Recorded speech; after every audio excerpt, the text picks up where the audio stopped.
A very warm welcome to all of you out there, and a very, very warm welcome to you, Barbara. So good to be here. Thank you, Martha. Thank you. I may be here with you today, so a special time for me. For me too.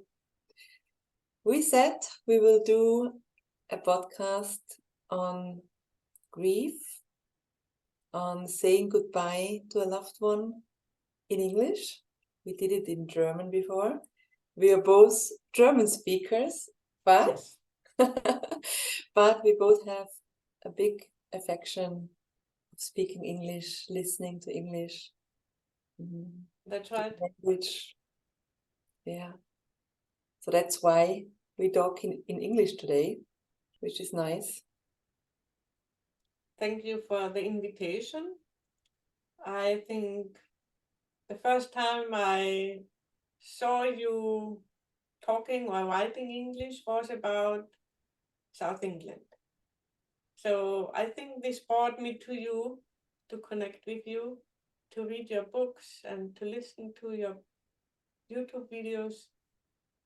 And yeah, finally we are here. Finally, we're here. Yeah, it's been a beautiful journey, knowing each other, getting to know each other. Yeah, for 3 or 4 years now, and we shared big moments. And one of these really big moments, change in your life, was when your beloved partner, Herbert, got sick.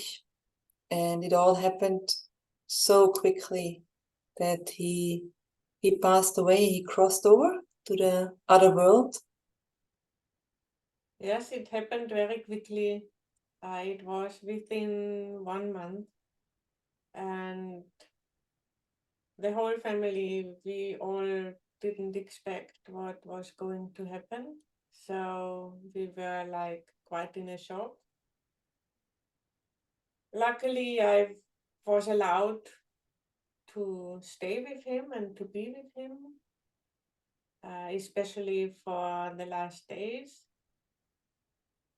But as I said, nobody expected that these were our last weeks or days together. What helped me was my experience at hospital, because I worked there for many, many years. So this surrounding wasn't scary for me. So I was in the same hospital working and then visiting my husband a few floors above.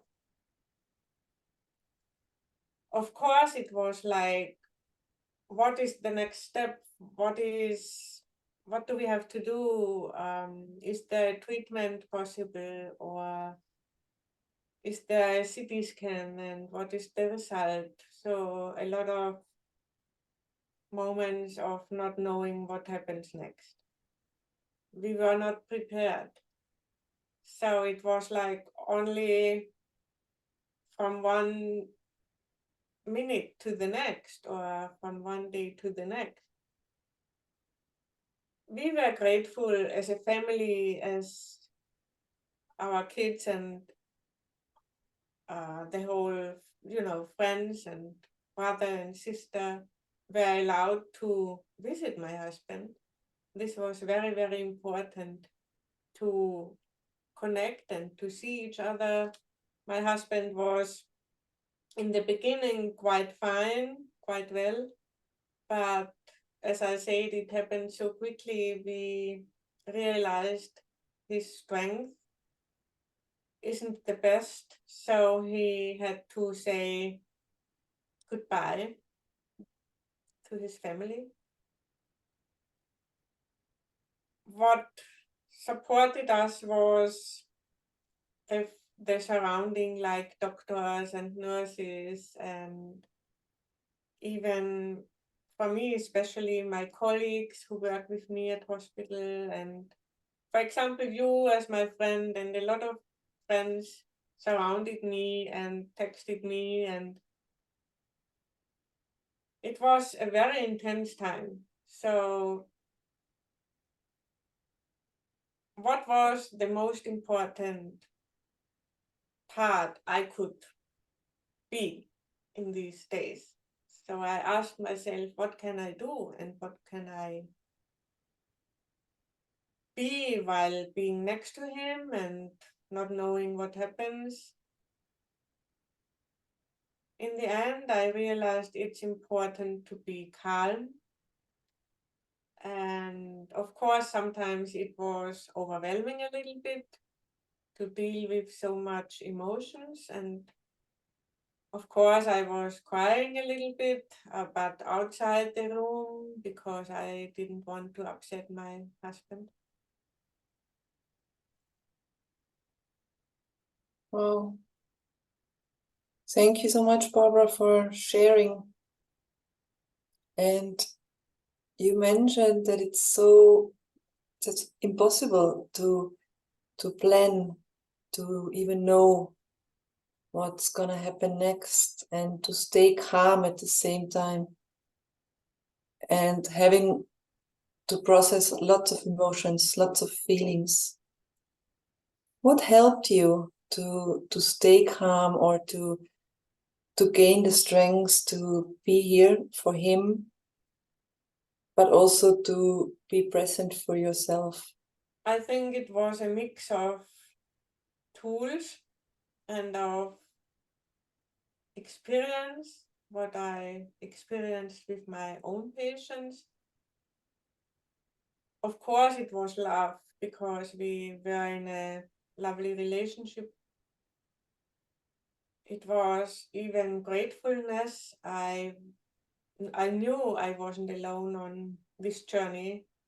I had my family and my friends around me, so they gave me a lot of support and strength.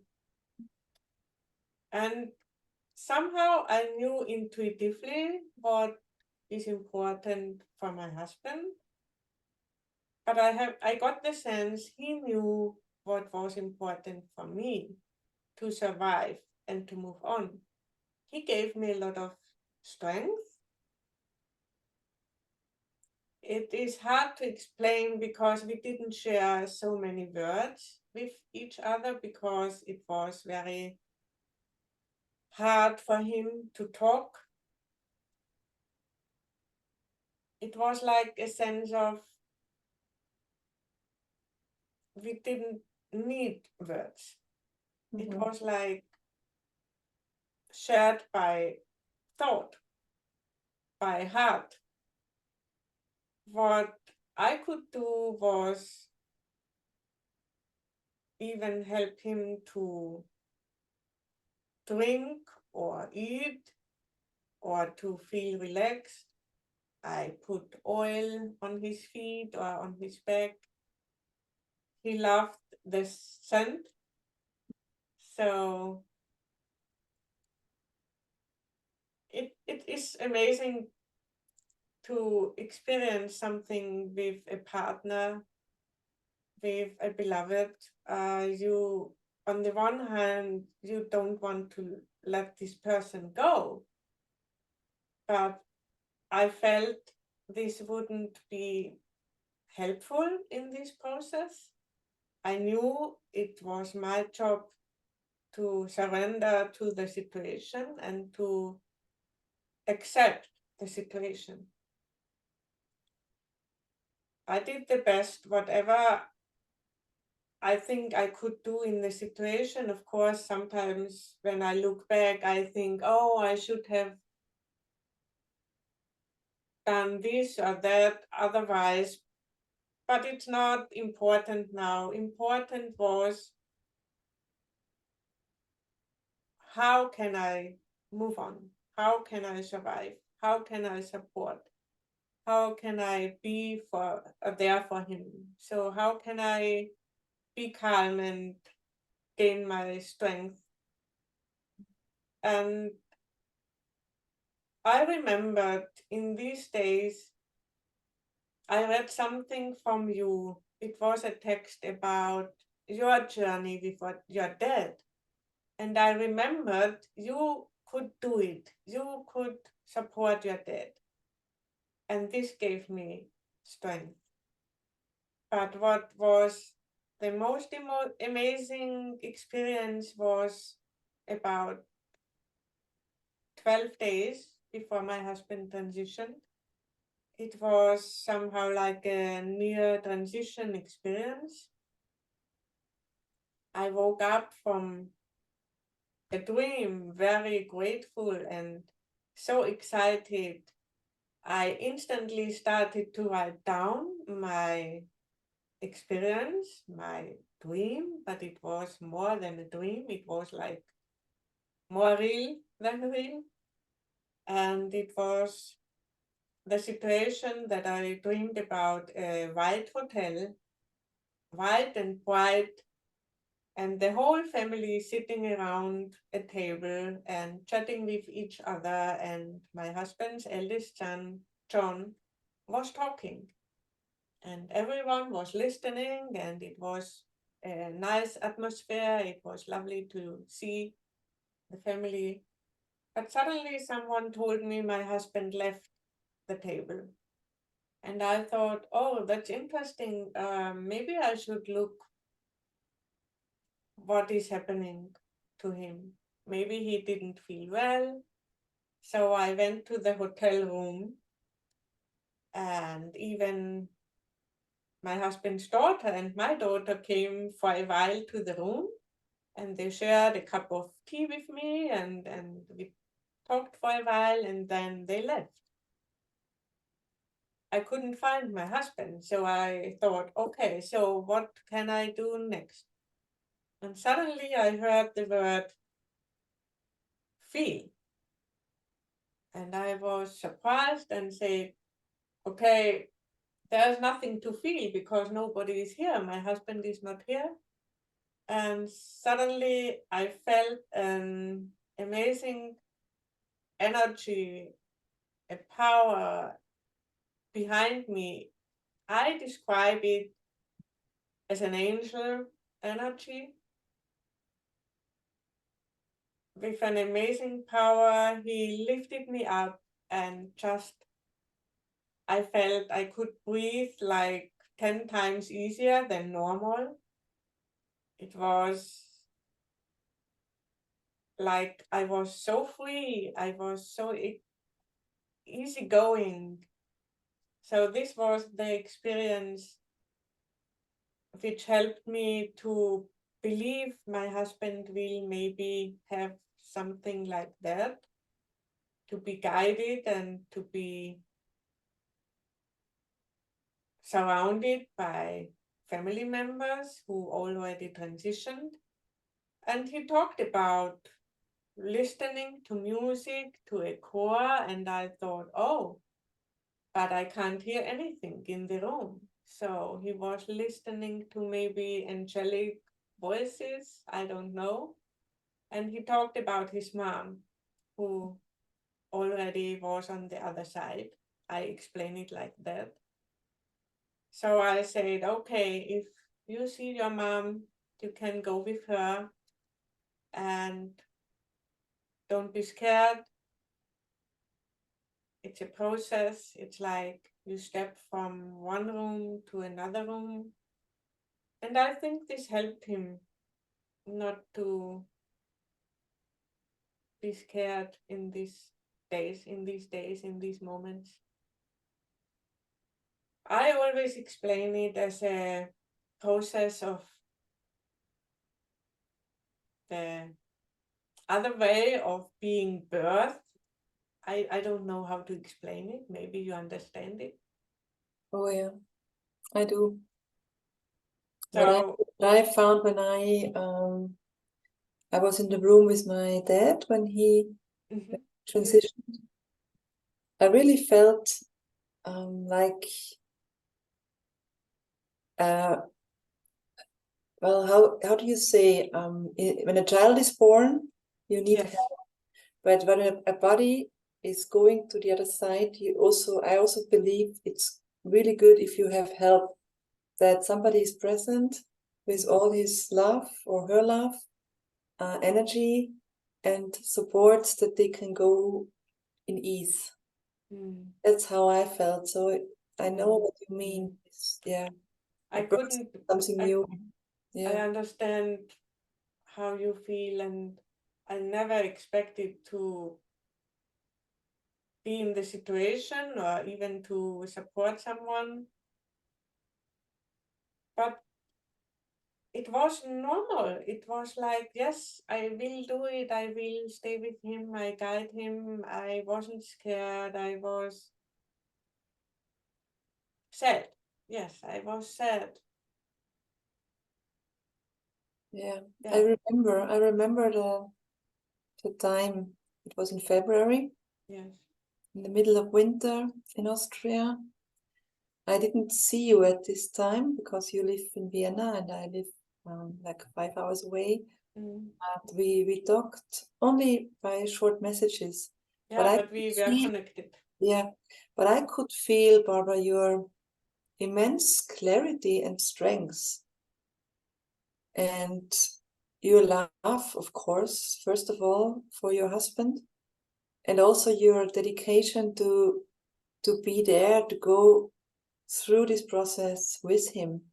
And there is always these two things. No, you support a beloved partner in the last maybe weeks or days or hours, and then there is you who of course in between you mentioned that you were struggling and it was overwhelming, of course, but I felt your immense strengths and your soul light and your clarity, that this is what you want to do. This is what you need to do, what you do with all your love, to be here with all your heart for him so he can transition as easily as possible. I think it's a decision if you are in this situation, or maybe you are in another situation. There is always a choice how you,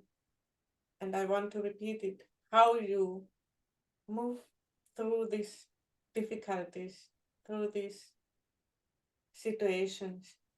And I decided it's the last thing I can do for my husband. I wanted to give him everything what I could give him. And at the same time, I knew it was a gift from him to me, to myself. Mm. And I honor this even today, and I think forever, because somehow he knew I needed these last minutes, days with him. And I don't know where he was taken this wisdom, this knowing. Mm. And I think there is another word what helped us was trust. I trusted him and he trusted me. He knew I was experienced in being with patients and being with hospital area, and it was, it's difficult to explain because it was a gift in the drama we experienced. Yes, I think I understand perfectly well what you mean, Barbara. Also, there's one thing I want to ask you. In my experience, it takes strength, and you had a lot of strength, but at the same time, this decision, I want to do this, and then there is this part where you feel guided, you feel I'm not doing it on my own at all. There's somehow a bigger force that gives me this strength and supports me to go through it without knowing what's Yes. going to happen next. Did you experience that also, that you were kind of surrounded by, let's say, God or angel energy, or I don't know what Of it is course, exactly. of Yeah. course. I'm very sure that we don't do this alone. I'm sure we are surrounded by helpers, by spirits, by angels. And what helped me, what I didn't do for a long time before this happened, was I prayed. And I wrote down a lot of words which came to me, because you imagine a room, a space where you are with someone, with your loved one, and it's totally quiet. And this room for me was for 1 week like a holy space.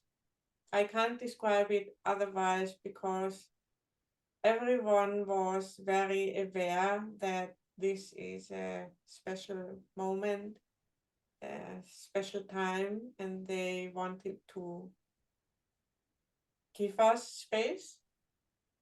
And it was, words were flowing, and my husband showed some movements and shared some words with me that I knew he was already connected to the otherworldly space. It's hard to describe, but I knew he was here and there already, at the same time. Yeah. I accepted this situation because I knew it's important to not interfere. I gave him space and time. I just wanted to be next to him if he needed some water or ice or something like that. Even to touch him, I always was aware that it's not always the right time, the right moment. So I was very dedicated to support him in the best way possible, but with intuition, with respect. And I have a deep faith, but this isn't related to a special religion like Catholic or something else. For me, I believe in a higher power. I believe in something that we can't grasp. Me too. There is something orchestrating our life, but we have the free will. We have points in our life where we can decide where to go and what to do. Absolutely. Yes. And I don't know if you pray, but it brought me back to be grateful for what I have. My colleagues and my boss were so supportive in these times, and my family, my patchwork family, my friends like you. I could mention so many people who were here, even if we didn't communicate with each other. So it was like by heart. And this is important to understand. For example, we are 5 hours apart, but we are connected. I think about you, I write to you, and you feel me somehow. And I think that's important to understand. Yes, that's important to understand. And that's a good point now to talk about that, Barbara, if you want, if you're open for it. Because this connection you still have now, 6 months later, with your beloved husband. I don't know where he lives. I don't know where exactly he is now, but you still feel this connection, of course, and you still get signs and communicate in a different way, of course. Yes. But you can communicate with him, and he might be thousands of kilometers away. It kind of doesn't matter, right? Yes.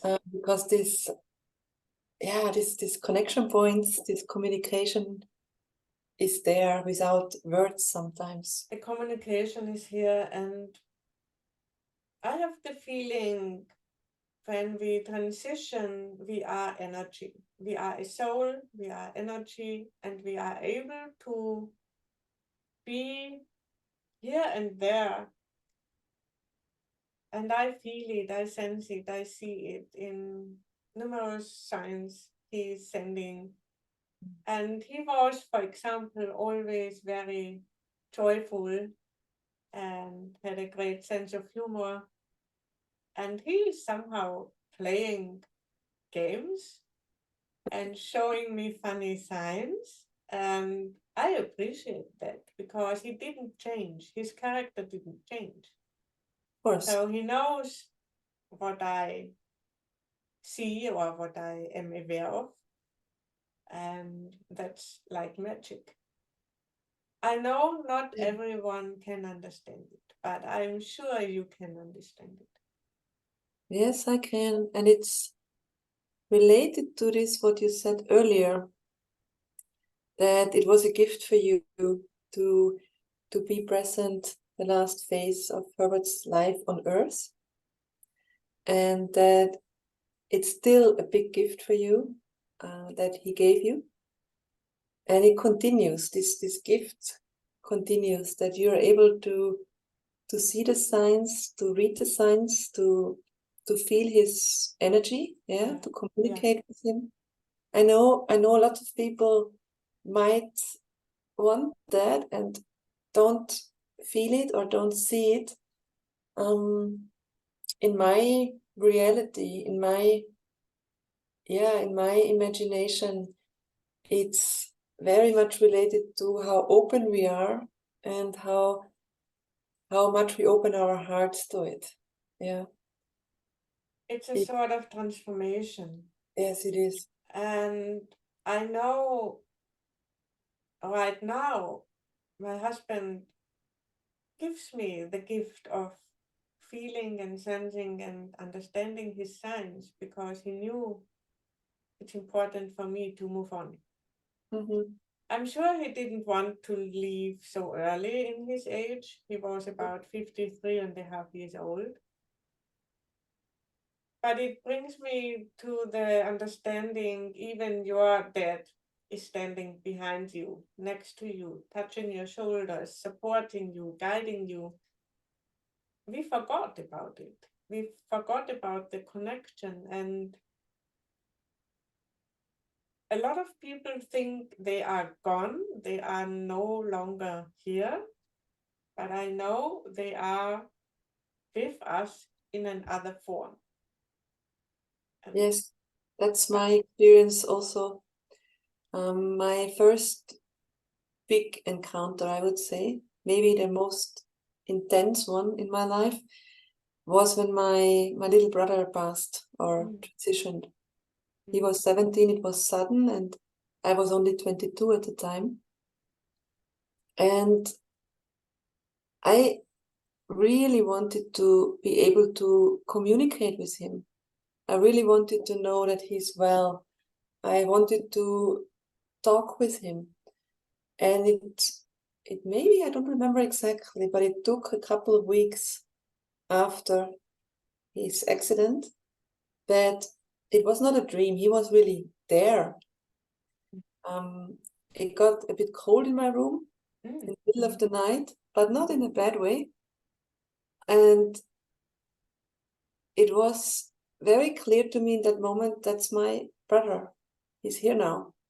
I couldn't see him. It was not like that he was standing there in front of me. No, but I could feel his energy, and he was talking, and it was so fast. It was so fast that I was like, slow down, slow down, slow down, no? And then he said one sentence, I'm all right. You will be all right. All is good. And please don't grieve too long. Don't be sad too long. Because I want you to laugh. I want you to have fun. I want you to dance. And it continued, no? Like in certain moments when I felt I need to talk with him, I need to feel him now. He was there.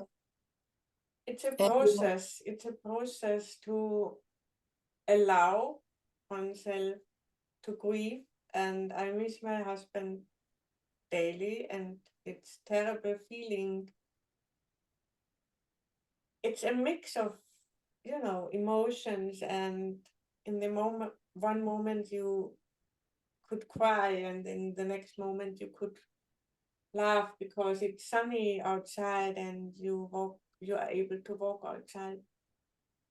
yeah, For me, it's like a learning lesson to move forward very softly, gentle, not to be too fast, to mm, feel the emotions you have when you miss someone, yes, and at the same time to understand I am still here and I have something to do. We have something to do. We have some work to finish. And it's helpful if you know you are not walking the path alone. yes, And you have friends here and there. You have your family here. And of course, I have my partner not here. And this is tough, especially in the evenings when I would love to talk to him. But I understand he is still here in other form.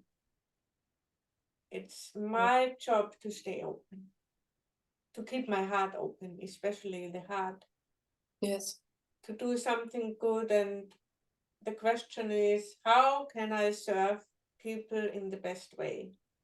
You do your job because you work in a special way, you write books and so on. You can describe it a little bit. And I know still my job is to stay in the hospital to support cancer patients. mm, And I will know if there's some other thing I can do, but it's always how to serve people in the highest purpose in the best way. yes. But I agree, Barbara. In time of shock and grief and sadness, first of all, it's really important to take good care of yourself and to listen what you need to move through all these different steps. That's my experience. Not that for some time yes, you function, but sometimes you don't function. You think you function, That's right. you just don't. And that's all right. Of course, you had a tremendous loss and you went through saying goodbye to the physical form. And that's really hard. Yeah, Yes, for it's everyone. hard. It's very hard. And then you need a surrounding that helps you go through this process. And also sometimes you don't know what emotions come through. You don't want to plan ahead. You can't plan for 1 week ahead because you don't know.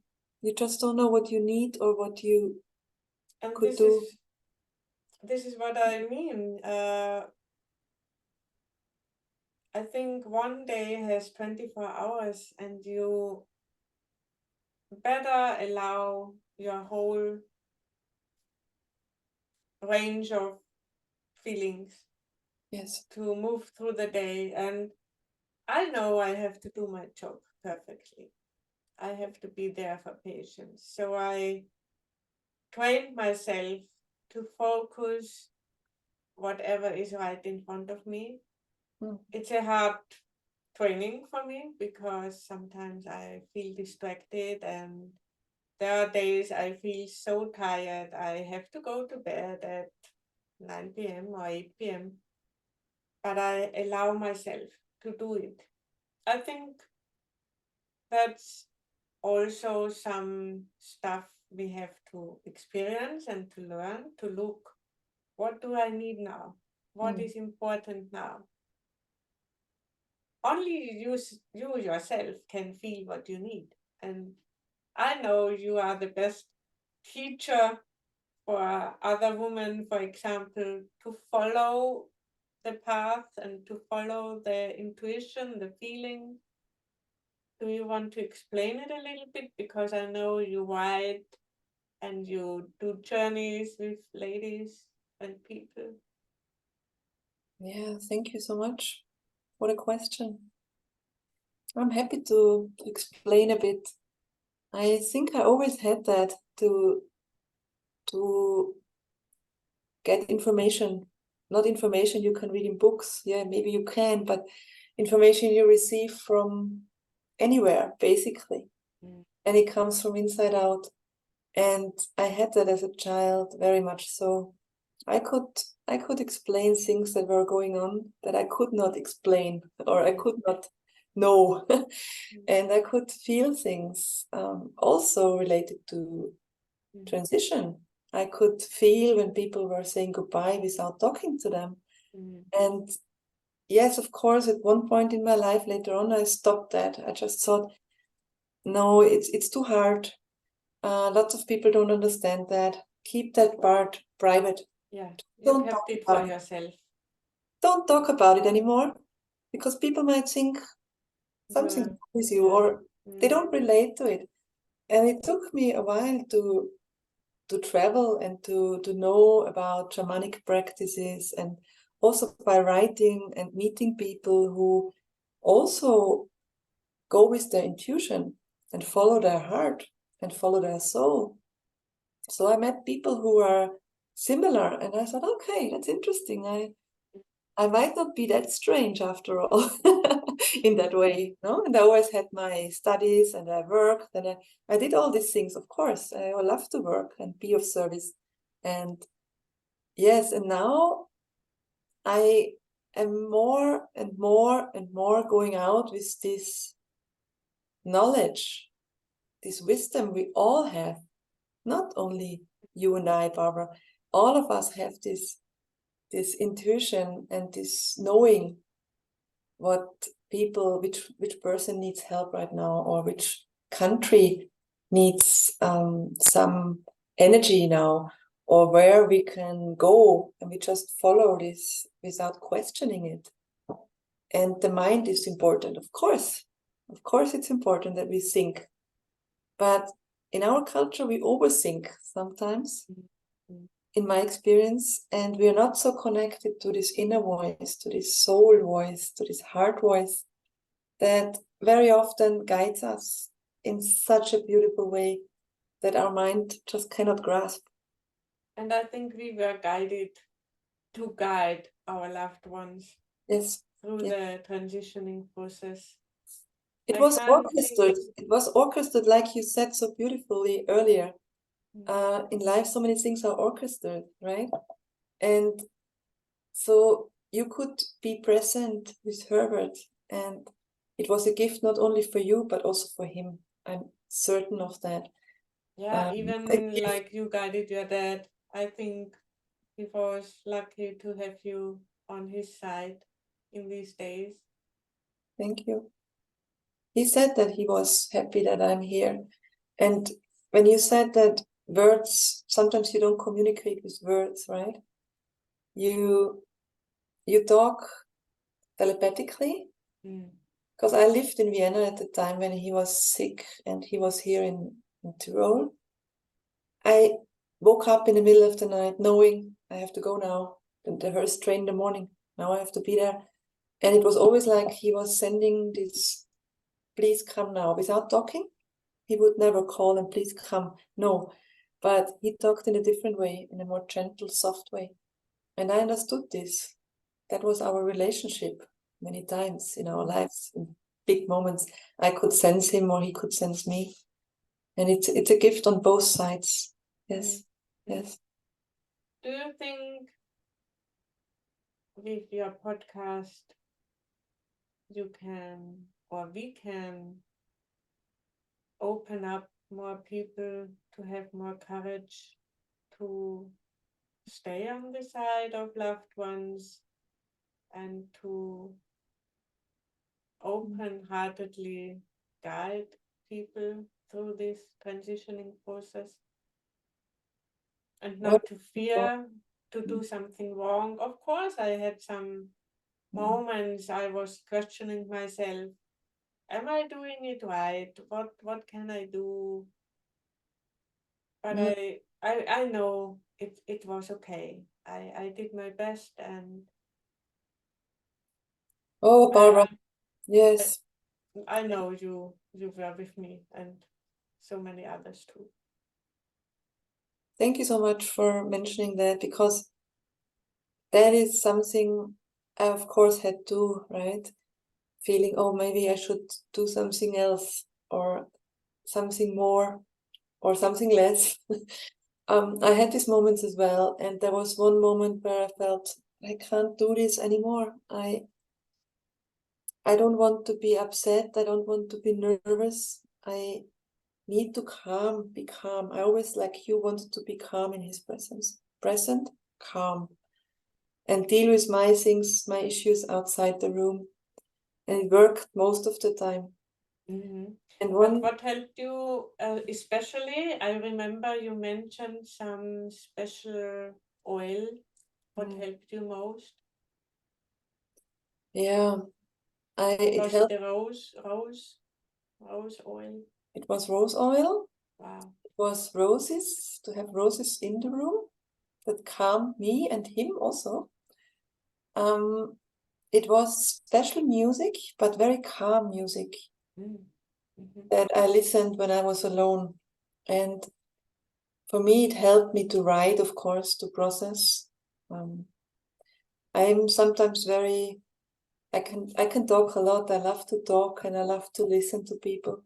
But when I'm in a very challenging or difficult phase of my life, I really need to withdraw from talking and from listening, and to hear what I need right now.